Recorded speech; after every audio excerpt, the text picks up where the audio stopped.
todos nos llamamos ansiosos, ¿no? No todo lo que se llama ansiedad es ansiedad. La angustia es una señal, es algo que hay que prestarle atención, es algo que nos indica que algo no anda, ¿no?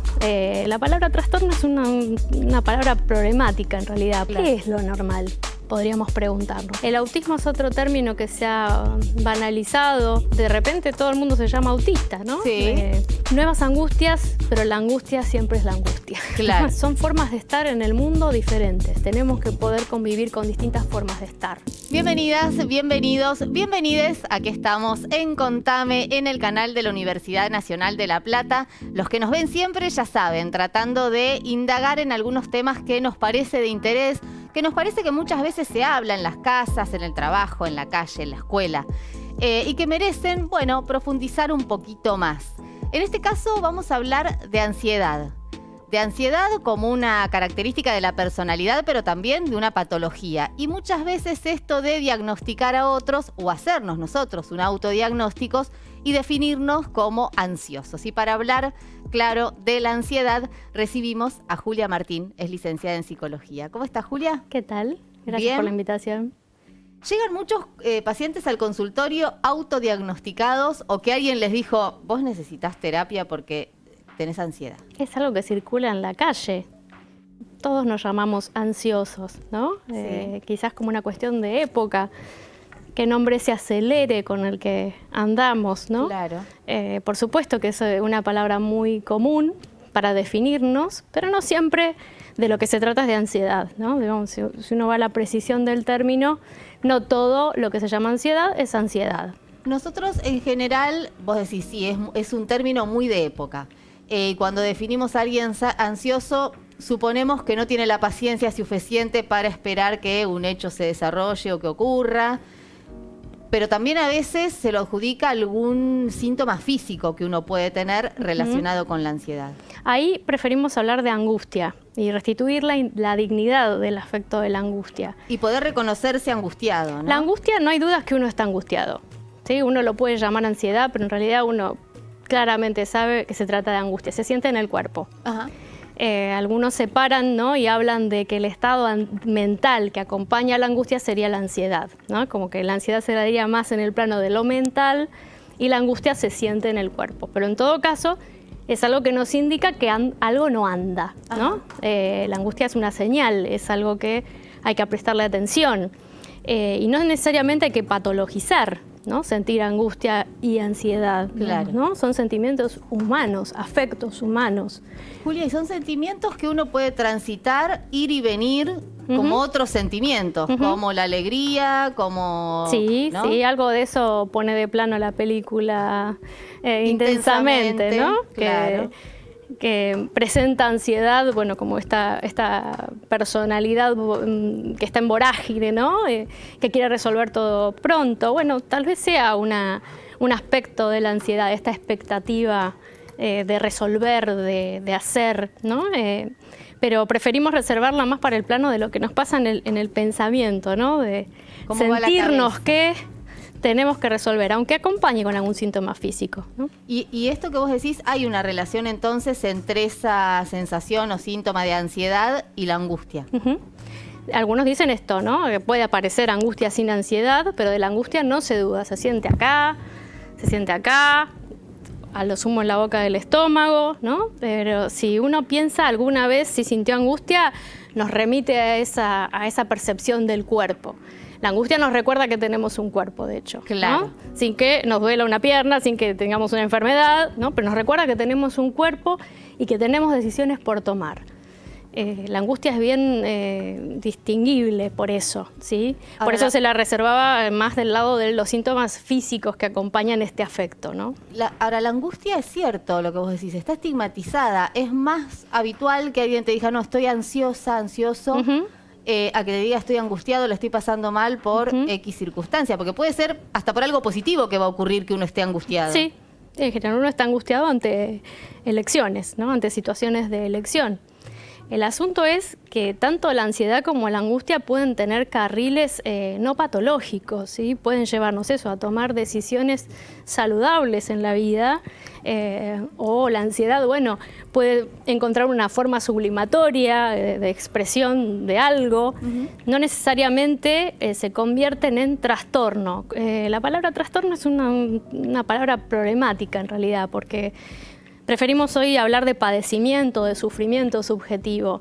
El trastorno es como que, digamos, configura un escenario donde habría lo normal y lo patológico. ¿Y qué es lo normal? Podríamos preguntarnos, ¿no? Lo normal es sentir en alguna circunstancia angustia, en otra circunstancia ansiedad, ante determinado evento, bueno, tristeza. Sí, ahora, ¿cuándo consultar y dirigirse a otro? Bueno, cuando eso afecta en la vida cotidiana, ¿no? Lo que se llama el sentido práctico de la vida. Claro. ¿Sí? Cuando eso ya interrumpe nuestras actividades cotidianas, bueno, ahí tenemos que pensar en consultar, en dirigirnos también a otros, ¿no? A veces se especializa demasiado la salud mental y creemos que solo los psicólogos, psiquiatras, ¿no? los que trabajamos en el campo de la salud mental somos los únicos que podemos recibir esas situaciones, y olvidamos que pensar en salud mental comunitaria es restituir que entre nosotros, entre los seres humanos, puede haber justamente solidaridad y escucharnos. Y son buenos esos lazos, pienso, para naturalizar también esas sensaciones que, bueno, cuando hablamos con otros sabemos que otros y otras también lo sienten. Exactamente, sí. ¿Y cuándo debemos preocuparnos? Digo, ¿cuándo podemos suponer que sí hay un trastorno, que necesitamos a un especialista y ya no alcanza con hablar con la amiga, con el vecino? Trastorno diría más bien padecimiento. Padecimiento, sí. Cuando esto interfiere en la vida cotidiana, de tal manera que no la podemos desarrollar de una forma habitual. ¿Sí? Algo en cómo distribuimos nuestra economía psíquica está interrumpido, ¿sí? Claro. Se interrumpe esa homeostasis. Entonces hay una piedra en el zapato, por decirlo de alguna manera, ¿no? Y no hay forma de solucionarlo. Y no hay forma de solucionarlo. Y uno lo habla y no cede, y lo siento acá, ¿no? Ese es, bueno, y no un indicador. necesariamente tiene que tener un anclaje real, digo, que otros lo perciban. No. Digo, no necesariamente tiene que ser un duelo o una situación de un trabajo nuevo. El talante del duelo es la tristeza. La tristeza no es lo mismo que la angustia, ¿sí? Claro. La tristeza se refiere a una pérdida, bueno, o a permanecer demasiado tiempo sin actuar en relación con algo que queremos. Bien. Hay también en general me parece, un uso, un abuso de el trastorno obsesivo compulsivo. ¿Será que estamos leyendo mucha psicología barata, lo digo entre comillas, ¿no? De estas notas que andan dando vueltas. Sí, psicología importada además, porque digamos, el paradigma del trastorno viene de un consenso que tiene un origen en Estados Unidos, digamos, ¿no? Y está vinculado con la industria farmacológica. Si bien se supone ateórico, se pretende ateórico, ya el DSM-5 eso no lo plantea así, es el manual de los trastornos mentales estadísticos, ¿sí? Se propone como un lenguaje común, pero son términos que vienen de otros lados y que vienen asociados medicamentos para eso. Y en realidad nosotros tratamos de restituir la lógica de lo que le ocurre a alguien, ¿no? Capaz que lo que le ocurre a alguien está compensando otra situación que hay que trabajar. Pensamos más bien en términos de funcionamiento, de funciones. ¿Qué función tiene esa obsesión? ¿Sí? Entonces ahí salimos de la idea de trastorno. Pensamos en que el síntoma tiene alguna función, ¿sí? Para ese sujeto. Arrancamos hablando de esto de términos que se usan de época. Digo, ¿hay algo que caracteriza esta época que es particular? Digo, por bueno, las redes sociales, ¿no? La irrupción de toda esta comunicación, que no es la comunicación que conocimos hasta ahora, te diría que hasta física o mediatizada, pero no tan intermediatizada como las redes sociales. Sí. El autismo es otro término que se ha banalizado, lamentablemente, por la condición autista, ¿no? Porque es una condición muy específica y que merece de todo respeto y un tratamiento muy singular. Sin embargo, de repente todo el mundo se llama autista, ¿no? Sí. También es un asunto el diagnosticarse por redes o el autodiagnosticarse, ¿no? Julia, ¿y vos qué notás? Porque sé que también trabajás en Berazategui, trabajás en el territorio, lo que se suele decir. ¿Notás que hay algo de esta nueva vida que tenemos tan mediatizada, en algunos puntos tan aislada, porque pareciera que estamos en contacto con todo el mundo, pero podemos estar encerrados entre cuatro paredes solos? Esto también tiene algún efecto en nuestra vida. Y por supuesto, lamentablemente en niños, niñas, jóvenes y adolescentes, el impacto de las redes sociales ha hecho que, bueno, la atención y la concentración estén afectadas. Nos pasa a nosotros mismos, Sí, ¿no? claro. Bueno, y aparecen nuevas problemáticas como las ludopatías, el acceso a, digamos, a poder utilizar dinero de una forma compulsiva a través de las redes, ¿no? Sí, es un problema. Las redes podrían ser usadas como fueron usadas en algún momento en la pandemia, como restitutivas del lazo social, pero no siempre tienen esa función. ¿Esto genera también nuevas angustias? Sí, podríamos decir que sí. Nuevas angustias, pero la angustia siempre es la angustia. Claro. Digamos, la angustia es la angustia que se ha reconocido en los clásicos, viene de un término griego que significa cerrazón o sensación de estrangulamiento. De hecho, ansiedad y angustia provienen de la misma raíz. Claro. El tema es que en inglés hay una sola palabra para ambos estados y en francés y en español no, lo podemos distinguir. Ha habido artistas conocidos, se me ocurre María Becerra, pero también Tini Stoessel, ¿no? Que han manifestado que, bueno, ante situaciones de estrés han tenido ansiedad. ¿Crees que eso, porque cuando se cuentan esas situaciones, se naturalizan también? Y probablemente estemos, tomando conceptos de vidas que son absolutamente diferentes a la vida de cualquier mortal, digo. Sí, si uno repasa un poco lo que cuenta Tini, en realidad de lo que se trata es de crisis de angustia, por lo que ella llama. Claro. Lo que en el DSM está como trastorno de angustia, o se conoce como ataque de pánico, ¿sí? Claro. ¿No? Es el desarrollo de una angustia que no puede ser señal, ¿no? No es como esa pequeña molestia que sentimos, sino que se desarrolla automáticamente, ¿no? Y hay sensación inminente incluso de muerte, palpitaciones, Físicas. Lo que ella describe es bien físico. Digamos, que puede servir para concientizar, pero puede servir para banalizar también. Bien. Creo que lo más interesante de lo que ella cuenta, en una entrevista creo que con Rolón, es lo que ella pudo hacer a partir de trabajar su angustia, ¿no? ¿Y cuándo es necesario eso, trabajar la angustia? Siempre. Siempre. Siempre nos está marcando algo que tenemos que resolver y no resolvimos. Si no lo resuelven los síntomas, ¿no? Claro. Y ahí podemos tener, bueno, síntomas obsesivos, síntomas histéricos, síntomas fóbicos. Si no lo resolvemos, lo va a resolver lo inconsciente. Y esos síntomas pueden ser temporales, digo, que uno los tenga, los atraviese y después la cosa se acomode. Digo, entonces hay que normalizar y no, dramatizar, pero no patologizar sensaciones que son parte de la vida. Exactamente. Sí prestar atención cuando alguien en relación con la angustia dice respecto de su existencia que hay un problema, ¿no? Respecto de habitar la vida. Ahí hay que parar la oreja porque esa angustia, puede conducir a actos más graves, que la angustia indica, señala. Puede ser, un problema de elección, de trabajo, de pareja, de lo que fuera, pero también puede estar indicando, un problema más serio respecto de cómo soportar la vida.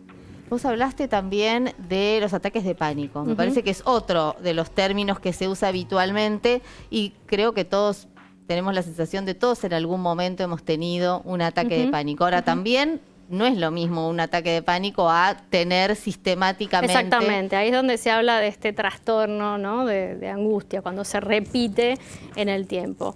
Y como termina siendo una interferencia en la vida, sería apropiado hacer una consulta. Pero siempre la angustia está señalando algo. Bien. Por eso restituye al término, ¿no? Sí, y pienso en la relación entre lo psíquico y lo físico. Porque ahí, probablemente en la angustia sí, ese ahogo, ¿no? Esa sensación del pecho cerrado. Y en los ataques de pánico, ¿qué? Es la crisis de angustia. Claro. Tiene que ver con la angustia. La otra forma de llamarlos, clásicamente, es crisis de angustia. Es la angustia desencadenada, automática, ¿no? No nos da tiempo a que actúen los mecanismos psíquicos, ¿no? de defensa. ¿Y cuáles serían los mecanismos psíquicos? Esto de racionalizar y no... Bueno, por ejemplo. No entrar en pánico. Sí, por ejemplo. ¿Crees, Julia, que tiene que ver con cómo estamos viviendo tan aceleradamente? Hablábamos fuera de aire esto de, bueno, el multiempleo, esto de querer estar en todos lados al mismo tiempo y es más, estar viendo la vida de otros casi de manera online. Digo, antes uno se enteraba de lo que le pasaba a los demás porque te contaban, porque lo veías en alguna foto. Digo, ahora estamos como todo el tiempo viendo hasta el disfrute de otros mientras nosotros probablemente estamos angustiados, estamos atravesando una situación complicada. Digo, eso también. La extensión del término ansiedad probablemente tenga que ver con tratar de nombrar esa vorágine actual. Claro. ¿No? Digamos que nosotros los seres humanos intentamos nombrar lo que nos pasa. Tal vez tomamos ese término prestado porque nos dice algo de esa velocidad con la que vivimos la vida, ¿no? ¿Y cómo ayudar? Porque vos decías lo importante que son los lazos. Digo, no siempre la solución a esa situación está en un profesional. Uh-huh. Sí, a veces son los lazos, a veces es preguntarse tal vez más privadamente qué quiere uno de la vida, pero en todo caso siempre es interrogar los afectos, qué nos quieren decir. ¿Hay alguna estadística, vos hablabas de estadísticas, de actividades que generan más ansiedad, edades? Bueno, la adolescencia uno supone que es una transición complicada. Uh-huh. No, que digamos es transversal a toda la vida. Te diría que hasta un niño pequeño puede estar sufriendo estados de ansiedad o habitando estados de ansiedad. Sí, es cierto que no es lo mismo vivir en una ciudad probablemente que vivir en un espacio más amigable. Sí, sin embargo, en algunas experiencias de países que creemos más desarrollados en un montón de cuestiones, hay tasas más altas de suicidio. No quiere decir que no sea una problemática actual en nuestro país. ¿Crees que bueno, nada, que decíamos, es un clima de época, o sea que no tiene ninguna otra característica particular más que probablemente estar de moda el término? ¿O habría que, en todo caso, resignificarlo? Uh-huh. Creo que nombra algo de la época, por eso lo tomamos. Cuando vemos intensamente y vemos al personaje en la vorágine, creo que por algo se representa de esa forma, ¿no? Si uno piensa en quien diseñó, quienes diseñaron la película, están representando algo que leen en las subjetividades. Entonces la representan como un personaje que anda veloz, que quiere controlar todo. Está marcando algo de la época. Si bien no es un afecto exclusivo de esta época, digo. O sea, ha existido siempre. Sí. Sí, bueno, claro, decíamos relacionado con la angustia. Digo, con lo que uno, en relación a la vida de uno, lo que tiene que tratar de superar es circunstancias que probablemente nos generen estados de incertidumbre. Uh-huh. En otro momento se lo llamaría incertidumbre o... Sí, es posible. Pero digo, ya muy tempranamente hay tratados sobre las pasiones, sobre los afectos, en toda la filosofía antigua, así que, digamos, afectos ha tenido el ser humano de entrada. Y desandarlo desde la psicología, no desde la psiquiatría, porque lo otro que también, lamentablemente, uno observa con cierta regularidad es que hay mucho medicamento, mucho psicofármaco. Uh-huh. El problema de eso es automedicarse. Creo que hacer una consulta con un profesional cuando la interferencia es tan grande. ¿Qué sería una interferencia tan grande? Digo, que te impida ¿qué? Ir a trabajar, claro, desarrollarte en el estudio, digamos, ¿no? Que no puedas dormir por muchos días. Allí también hay que sacarle el prejuicio al uso del psicofármaco, siempre que sea con un profesional responsable, ¿no? Porque también si no estigmatizamos a la psiquiatría, ¿no? Claro. Y es una disciplina que en muchas ocasiones nos ayuda en situaciones difíciles, interdisciplinariamente. ¿Hay mucha automedicación? Sí, hay mucho escrito sobre eso. Sí, bueno, porque uno por ahí no ha profundizado sobre eso en general. Sí, uno escucha habitualmente esto de, bueno, me tomo medio... El asunto es si uno resuelve la cuestión que está de fondo solo con apaciguar lo que siente en el cuerpo. Digo, es muy habitual... Y no se pregunta qué es lo que le pasa. Bueno, es muy habitual escuchar gente que toma pastillas para dormir. Uh-huh. Uh-huh. Y bueno, también hay algo de la industria, pero también hay algo de estos términos que usamos. Bueno, no, estaba ansioso, no me podía dormir. De no querer preguntarnos. Hay cosas que a veces no queremos saber. ¿no? Hasta que la vida nos da la oportunidad de hacernos esas preguntas no hechas, ¿no? La pregunta que nos hacemos todos es, ¿los psicólogos también tienen estos padecimientos? Sí. Por supuesto, viste que vine corriendo. Claro. Sí, es cierto. Y me voy corriendo a dar y lo clase. racionalizás, o haces terapia, sí. Por supuesto. Racionalizar, bueno, es pasar a la razón. No siempre alcanza eso, Claro. insisto. Más bien es escucharse. Escucharse qué es lo que uno quiere. ¿Y qué pasa con el que tiene o la que tiene una traba para dar ese paso a la terapia? Es decir, bueno, me voy a sentar a ver qué es lo que me está pasando a mí. No siempre poner la mirada en los demás o lo que hacen los demás. No, tal vez esto, dar a conocer que ir a consultar a un terapeuta, un analista o incluso hacer alguna consulta con un psiquiatra no tiene nada de malo. Todos podemos pasar por esas situaciones y no por eso entrar en la locura, ¿no? Y también la locura tiene un estigma, ¿no? Lo que se ha llamado la locura, Sí. desde algunos discursos. Son formas de estar en el mundo diferentes. Tenemos que poder, como sociedad creo, poder convivir con distintas formas de estar. Claro, y ese estar incluye angustia, incluye ansiedad, incluye alegría, tristeza. ¿Y qué le dirías a aquel que o aquella que dice, no, la terapia yo no... ¿El no creo? Sí, Bueno. no creo, porque muchas veces se plantea como una cuestión No de es, fe. no es ¿viste? una religión. Claro, no es, pero es muy habitual de, no, ¿qué me va a ayudar? ¿Qué sabe de lo que yo... Yo estoy muy psicoanalizada, pero entonces casi que hago una militancia y he mandado a más de uno al psicólogo. Eventualmente, si uno está muy angustiado, termina aflojando. Sí, pero bueno, el consejo es buscar también el terapeuta que te acompañe en ese transitar Sí, de la vida, por ¿no? supuesto, por supuesto. ¿Y cómo convocarías? ¿Cómo convocaría? ¿Cómo convocarías a alguien que dice, bueno, que te está diciendo esto, no creo? Primero le diría que no es una religión, que no tiene por qué ir a confesarse. Bueno, sino eso que se confiese. Y no es un examen tampoco. Y no es un examen, porque sí, muchas que veces se confiese a sí mismo y después se responda si quiere preguntarse algunas cosas. pienso, Julia, Elegir si no en te- la vida no es fácil, ¿eh? Y a veces uno necesita exteriorizar para entender un montón de cuestiones que a uno le pasa. Para escucharse. Y además también entender que, claro, que la terapia es escucharse a uno, no es hablarle al otro, rendir un examen o buscar la aprobación del terapeuta, sino que el terapeuta te acompañe en ese transitar. Exactamente. Julia, te agradecemos muchísimo que hayas Gracias a venido. ustedes. Vamos a tratar de no hacer abuso del término ansiedad y sí tratar de sacar el estigma de la palabra angustia. Me parece que es un mensaje interesante. Esto, bueno, está bien sentirse angustiado ante determinadas circunstancias. Sí, Te agradecemos muchísimo, Julia. a ustedes.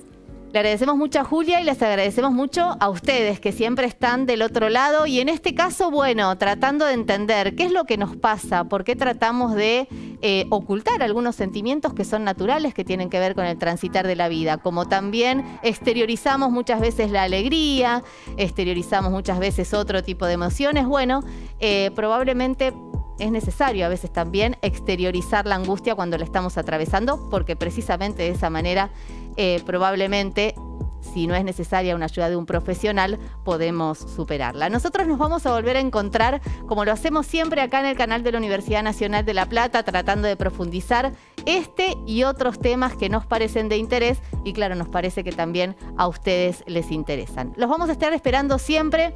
También, claro, a través de las redes sociales, a través del canal de YouTube, pueden opinar, pueden consultar, mandarnos sus mensajes y vernos, claro, acá en el canal de la Universidad Nacional de La Plata. Los vamos a estar esperando siempre. Chao.